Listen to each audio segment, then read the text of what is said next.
तर मुख्यमंत्री देवेंद्र फडणवीसांचा मामे भाऊ आल्हाद कलोती यांची बिनविरोध निवड झाली आहे। चिखलदरा नगर परिषदेमधून बिनविरोध निवड झाली आहे। नगरसेवकपदी मुख्यमंत्र्यांनी फोन करून अभिनंदन केलेलं आहे। मुख्यमंत्र्यांनी पदाचा गैरवापर केल्याचा आरोप यशोमती ठाकूर यांनी केलाय, तर हर्षवर्धन सपकाळ हे सुद्धा आक्रमक झाले।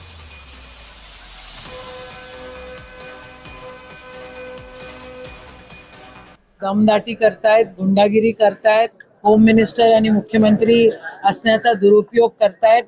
त्या लोकांना धमक्या दिल्या, 7 की 8 फॉर्म्स होते, ते सगळ्या लोकांना पैसे दिले आणि धमक्या दिल्या आणि त्यांना विड्रॉल करायला लावले।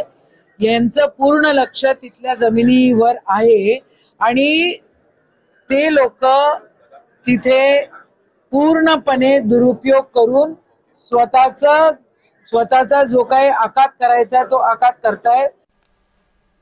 जो माणूस ज्या गावात राहत नाही, वाडवडिलांपासून दुसऱ्या गावात राहतो, ते तिथे जातात काय, तिथे उभे राहतात काय, दडपशाही करून आणि दबाव आणून ते त्या ठिकाणी उमेदवाराचे विड्रॉल घेतात काय, हे एकंदरीत जे आहे हे मतचोरीचा हा दुसरा भाग आहे। आता उमेदवार चोरी यांनी सुरू केलेली आहे। फ्री अँड फेअर इलेक्शन महाराष्ट्रात होत नाही।